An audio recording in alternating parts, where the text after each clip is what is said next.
Good evening, everybody. Welcome to Born Political Thursday night, live here. I have another guest from the other side of the river.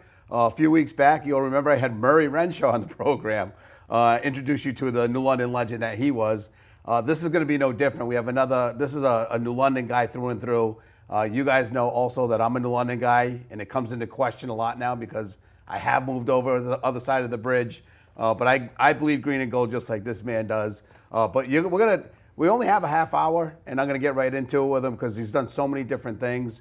He was on the board with me at CSO when we first started, was a driving force and really brought the group and got it off his feet, and then moved on like he has so many other things going on that we're going to get to. You may have heard his name a few times. He's actually been in the paper because he does work for a business on this side of the river, so he's a little bit of a Groton guy now. Please welcome to the show, Ken Edwards. Ken, thanks for coming on. Thanks, Joe. Appreciate it. And yeah, I got to follow Murray Renshaw. You got to follow Murray Renshaw. Oh man, that's tough. One of the toughest shows, but he's a tough guy. One of those guys. Yeah. I actually love Murray. I had relationships with him doing duck work before I even knew the political scene or anything or what his opinions were.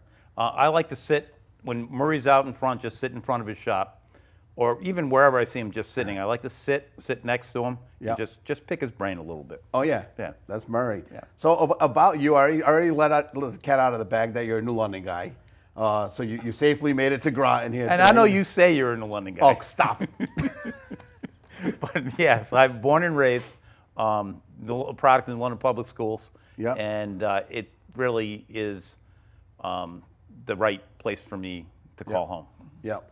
And you're New London, but you're also your dad's New London. I don't go past your dad. Was your grandfather? When did you guys? No, so my dad's New London High School class of '57.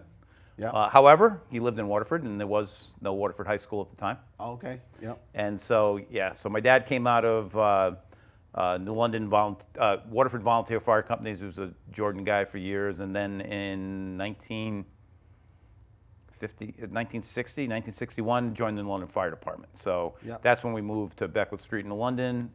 That's where I spent most of my childhood. That's still his home, and he did 38 years with the New London Fire Department, and I did 25 years with the New London Police Department. Wow. How many brothers and sisters do you have? So I have two brothers.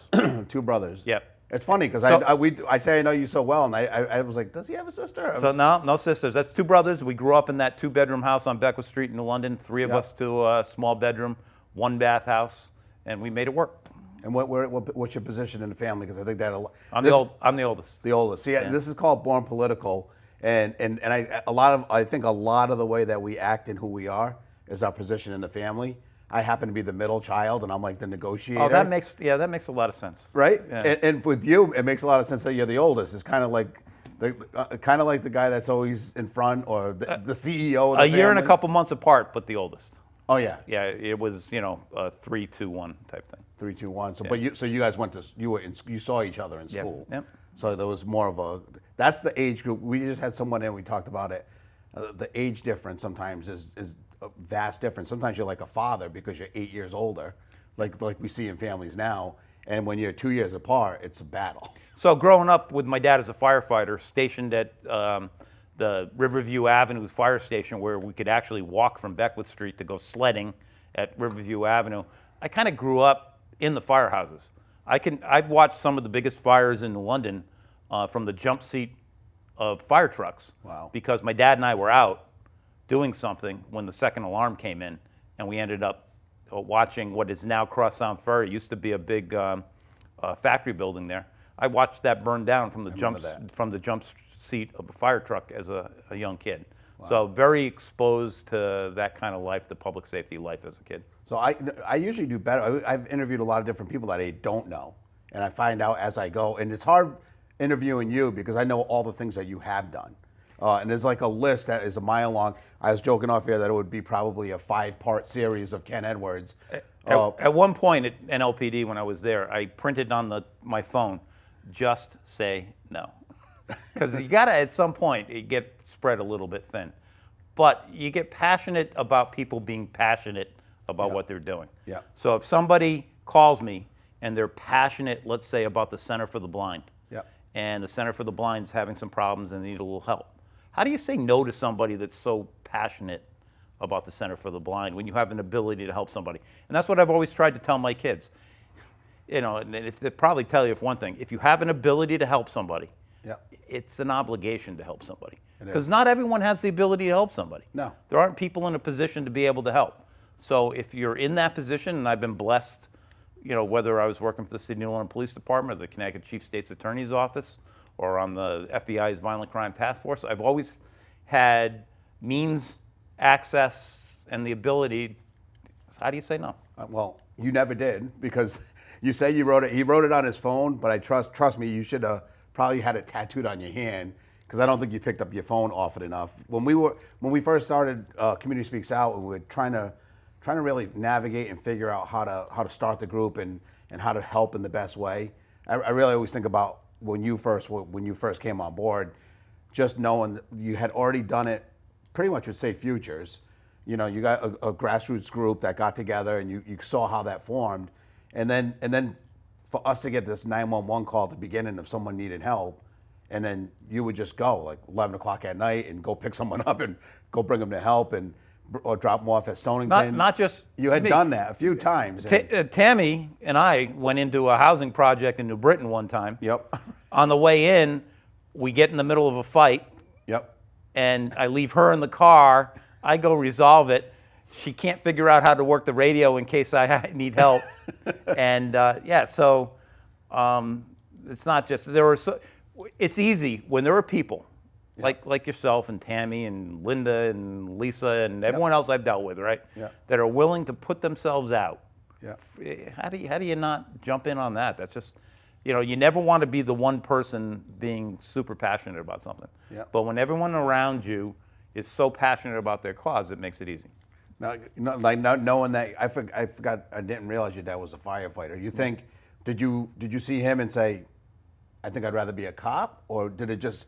What happened there? Because you didn't go to. Did you go to college after high school? Or did you go I right did. in? So I was going to be a draftsman. Okay. I was all set to go to EB. My grandfather was a draftsman at EB. He worked on both the Nautilus and the Seawolf. He was there forever, right?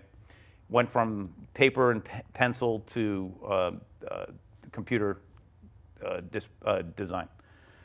I was going to be a draftsman, but it wasn't really in my heart. And like nearing the end of high school, I said, I can't go sit in an office. I didn't want to do it. Yeah. So I went down to guidance, and my guidance counselor was Mr. Daniele. I remember this to this day. And I said, Mr. Daniele, I know I've been training. I've been going to 2 periods a day of drafting, and I'm Mr. Santangelo, a Groton guy, Harry Santangelo. He was, I think he was in politics here in Groton, Yeah, Harry I think so, Santangelo. yeah. He was my drafting teacher in London, and he was good, and he taught me a lot. And I said, I don't think I want to sit at a desk. And Mr. Daniele looked at me and said, I think you're a cop. Really? And I said, okay. He said, I would like to get you hooked up with the University of New Haven. And I said, sure. Do they have a football team? He said, yeah. I said, I'm in. So I went to the University of New Haven, played a year and a half of football. As a goof, took the test for the New London Police Department. Thought it'd be great to go to Ocean Beach, put the mirrored glasses on, look at the girls as a part-time cop. Yeah. And at the age of 19, they said, hey, we want to hire you full-time. Wow. So in 1982, I took the job for $13,950 a year. And never look back. Yep. And so when you went to the University of New Haven, was the baseball coach still Porky? Yes. It was. Vieira, sure. Yeah, he was there when Billy went. He's actually not there anymore. No. But yeah. And I worked for Tom Bell, who eventually took the University of New Haven. Well, he had just taken the University of New Haven to a Division III national championship. Yeah. When I got there, we were Division II, first year, so we got pushed around a little bit. And then eventually took it to a Division II national championship. Wow. Yep. So you graduate, you get the job. 19 I years graduated part-time. I got the job. Oh, that's right. 'Cause you I hadn't got gone the through job yet. and then finished up part-time. And what was your degree then? In Criminal Justice Administration. Yeah. criminal justice. So again, I think the world is a much better place that you chose not to be a draftsman. And it's probably a much safer place, because I think you have too much energy, and the office probably would have been a little upset with you after a while. Yeah, so it wasn't going to work out for me. Yeah. So, I'm glad everything. I've been very fortunate. I've landed very well. I left New London PD without a job. Yeah. And because I just believed it was time. and had an application in with the Chief State's Attorney's Office and ended up there for 10 years. How many years were you at the London Police Force? 25. 25. Yeah, the last 10 I was the captain in charge of patrol. Yep. Yep. And then you went right to this. What was it? Was there a gap between the A couple State's months. attorney? A couple months. So you didn't. So take my much time boat off. never looked better. Okay. For those 2 months, it was during the summer, and Nancy would say, "Hey, what are you doing?" So, well, I'm a professional captain for a very demanding owner, and my boat never looked better. And then the call came for the State's Attorney's Office, and I jumped into that. And then when that was all done, I left that without really a plan. Yep. Yep. And I was selling construction for Dave Preka at Advanced Home Improvements. Great company. I remember that. Yep, great company, great guy to work for. If you ever, the commitment to excellence is beyond none, but it wasn't me. Yep. And so we'll get into what I'm doing now. So I answered. Were you with the FBI for a short time? 2 years with the Violent Crimes Task Force. See, I don't want to leave anything out. Like this. So that's part of the reason I left. So they kind of spoiled me. So the last 2 years with the Chief State's Attorney's Office was spent in the as a task force officer, federal credentials with the Violent Crimes Task Force, and I worked out in the London FBI office and kind of worked the statewide. Got to work on the Nathan Carmen case a little bit, the kid that is getting ready to go to trial for killing his mother after taking her out to sea. Yep. It was in my wheelhouse, so it was pretty good. And when it was time to go back, I already had 10 years in. They said, "We want you to come back," and I kind of said, "Yeah, thanks, but no." But no, and I went and sold construction, and then saw an ad in the paper for a security manager wanted at a Groton technology firm, and answered that ad, and it's been almost 5 years now. Yep. And I went from being a little sleepy startup with 5 people to we just went over 100 people here in Groton. Wow. And I think a lot of people don't realize the amount of business that's on even Leonard Drive at all. Oh, no, there's got to be 3 or 4 cleared defense contractors on Leonard Drive. Yeah.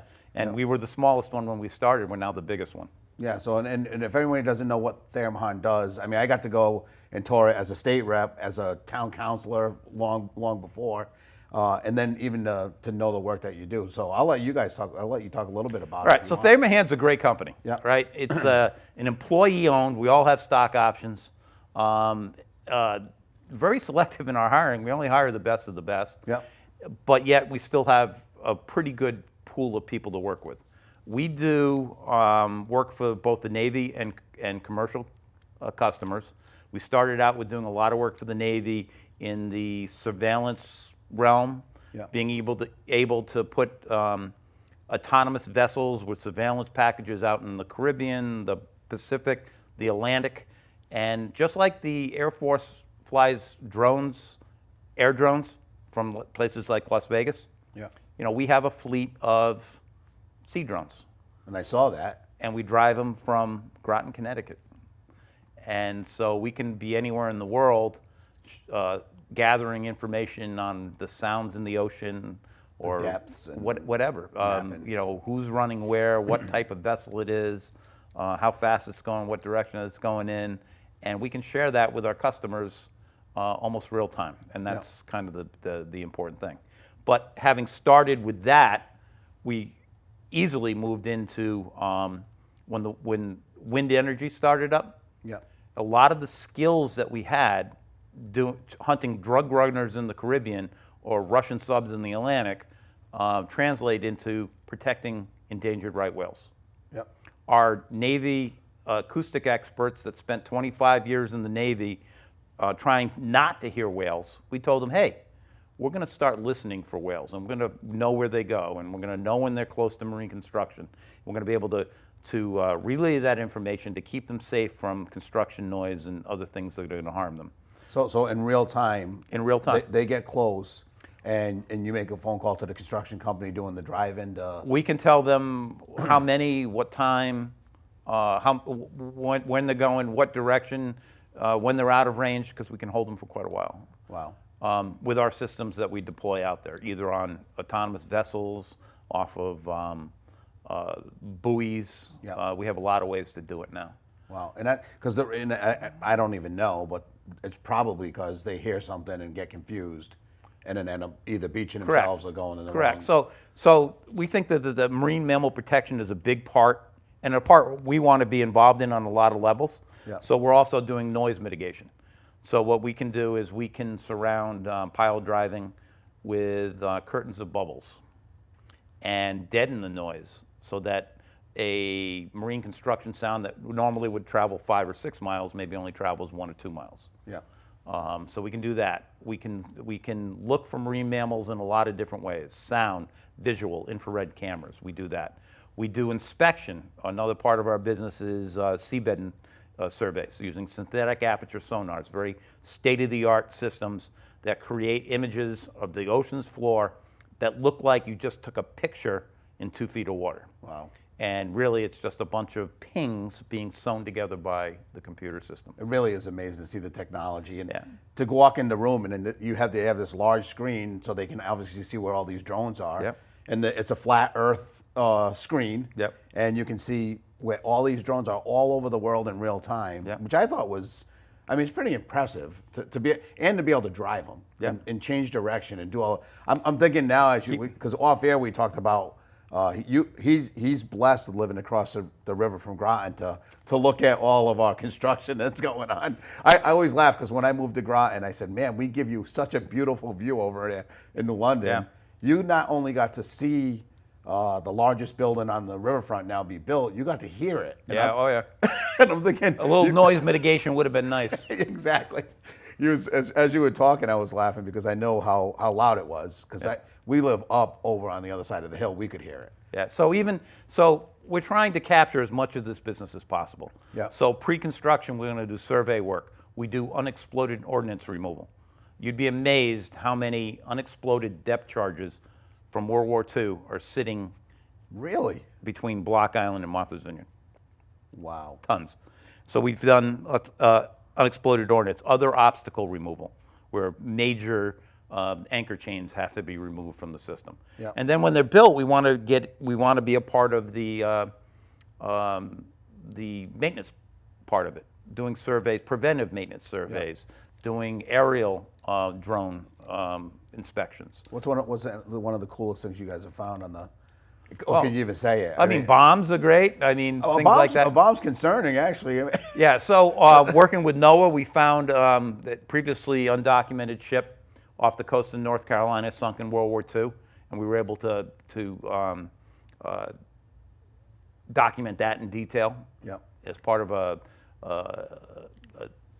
like an historic area off the shore. Yeah. That was pretty cool. When you first told me you got the job, I was thinking, this guy, you love law enforcement. You really got yourself, and you've always ended up interweave and somehow helped the community with something you learned off your job. So ThayerMahan. Yeah. Still, we reach out. So the New London Middle School Age Robotics Club. Yeah. We sponsor them. We get them into the shop. We let them work with our engineers and demonstrate their projects with our engineers. And our engineers give them critique before they go to competition. Yeah. So we're still very much engaged with the community, whether it's Toys for Tots or putting a team in the New London Firefighters Burn Foundation softball to be pretty much cannon fodder for the rest of these professional softball teams. Yeah. Yeah, sure, we're in for that. It's amazing how they build up those teams and they seem professional. Yeah. Yeah, we for some reason, Bruce Flax, who was the mayor when I was on the council, decided because we had 9 councilors that it would be a good idea to challenge the Groton Town Police Department to a game of softball. And me being the youngest guy at, I think, 45 when we took on the challenge, wasn't a good idea. It was kind of ugly. So in 1990, I traveled to the Soviet Union, then the Soviet Union, to be on a goodwill tour, part training tour with the Soviet National Police Department. And this was through New London? Through when you were on New London Police Department? Yeah, when I was on New London Police Department, but through Harvard University. Okay, yeah. And when I was in Trakai in Lithuania, they set us up. They took us out to an Olympic training facility, and there were uniforms laid out on the bench. And they said that the Lithuanian police, which, by the way, basketball is their national pastime, Okay. are going to play us in basketball. Okay. And then local news were there, everyone was there, and they beat us into the ground. Oh, really? So Yeah, I've been set up like that before. yeah. But it's worth it, right? So you basically have all these jobs and then end up on the water. And I don't know when you found your love for boating. We both share that. Yep. I grew up sailing because my stepfather liked sailing. I'm called not a real boater because I've always been a motorboat guy type of thing. I've been both. And you've been both, and you've had a sailboat for a long time. But when you start? So it runs in the family. Okay. Captain Benjamin Edwards, late 1880s into the early 1900s, revenue captain, a revenue cutter skipper out of Woods Hole. Yeah. You know, his son was a packet captain. His son ran a boatyard on the Oak Bluffs waterfront. So the Edwardses have always been a lot of whaling captains and that type of thing. So it really is in my blood. Yeah. Is your father much of a boater? A little bit. He's always been around the water, and he's had boats. My high school football coach, Richie Foy, used to take us sailing, and we'd crew for him during races. He was my social studies teacher. Yeah, and so of all the football players he took out, I was probably the only one where sailing stuck. Yep. You know, and then I bought a 16-foot Hobie Cat with my first paycheck as an oil and cop. Yep. Got on it and sailed it to Block Island. The Hobie Cat. Yeah, well, yeah. What was the length? 16. 16. 16-foot Hobie Cat. Yeah, most people wouldn't do that. No. That's why when you saw my houseboat, you said, let's take it to Block Island. Yeah, absolutely. But, yeah, I'm not sure that houseboat's ready yet. I will put pictures up here of the houseboat when it's done. Hey, so we got about 9 minutes left. That's true. All right, so my biggest project right now, and I'd like to talk about this if I can. Yes. I'm working with Safe Futures. Kathy Verano, who's the executive director, who's done a wonderful job, we've been talking about this forever, and I've always told her, if you ever need me, please, without a doubt, contact me. I'll help you out if I can. And we were talking about starting a family justice center. Yeah. And it's going to be the Center for Safe Futures, and so we said, okay, let's do it. So we start working on this. We already own the land. We own 10.5 acres in Waterford on Route 85. If you remember, just past the Dunkin' Donuts heading out on Route 85 in Waterford, there used to be a Christmas tree farm on the left. Yep. We've purchased that property. We now have a skin in the game. That's the future home of the Center for Safe Futures. And what family justice centers are wraparound services for victims of domestic violence. Everything in one building. Yep. Advocates, police officers, prosecutors, child care, drug and addiction counseling, drug and addiction peer support. When I looked at the drawing, Kathy insisted that there was a cubicle that said community speaks out on it. We have talked about that. Yeah. Yes, we have. And so it is a dream of both Kathy and I for quite some time. Yep. And sometimes I get really emotional when I talk about it because it is a game changer. It is an absolute game changer.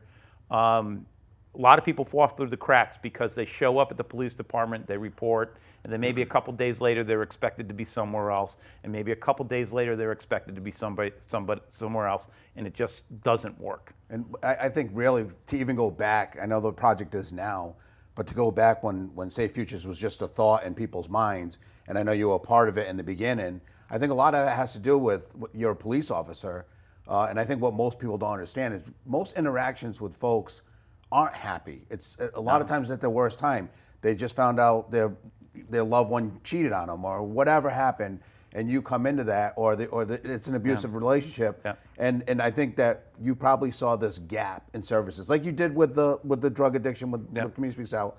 But you saw this gap, and you're like, okay, how do we help fix this? So early on, and it gets validated all the time. It's a quick story.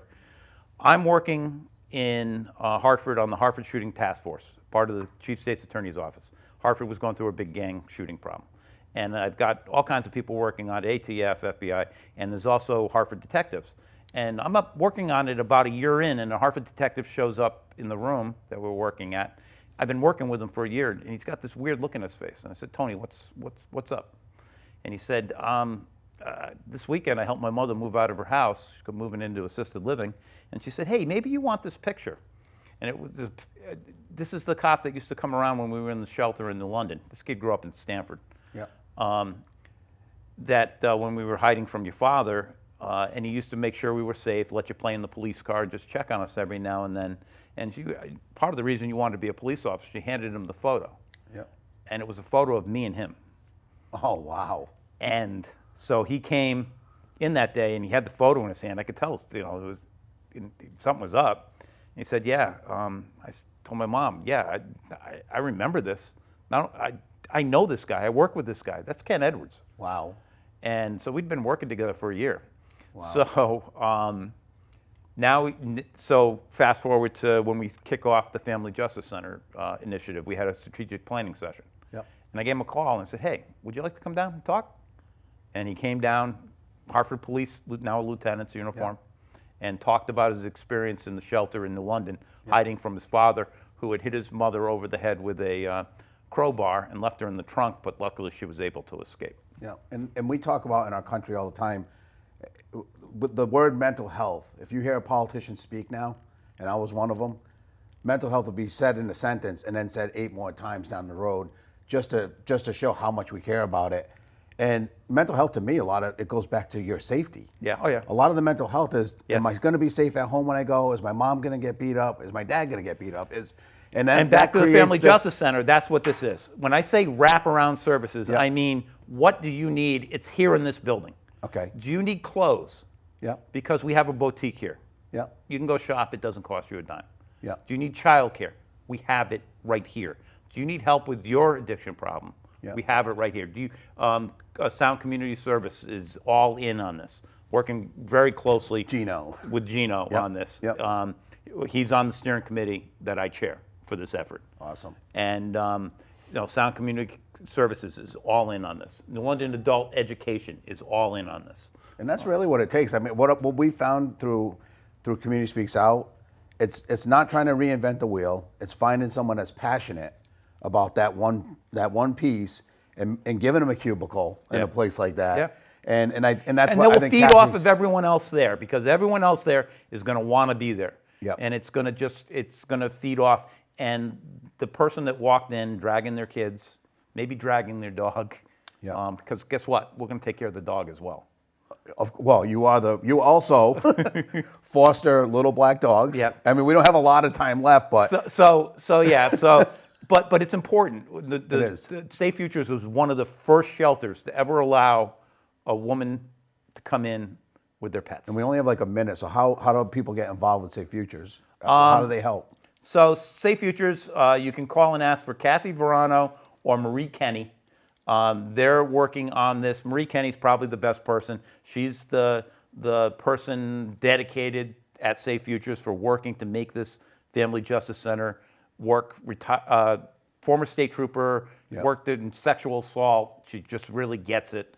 Love working with her on this. And or me, Ken Edwards. Always call Ken. Yeah. You can always reach out and call Ken. And I want to thank Ken for coming on the show tonight. And really, he's just an example of all the good things that happen in our community that most people don't understand or hear about. If you go home and watch the news tonight, I'm sure there's going to be whatever 5 car accidents that happened in the tri-state area where somebody possibly passed away. That will be at the front and center of the news. While stories like this Justice Center getting built and people getting together, usually back page it until the day of the ribbon cutting. But this, we need your help. Reach out. We always ask for volunteers at Community Speaks Out. Tonight, we're speaking for Safe Future. So thank you, guys. We'll see you next Thursday. Thanks for joining us. Ken, thanks for being on the show. Thank you for having me. I appreciate it. Thanks.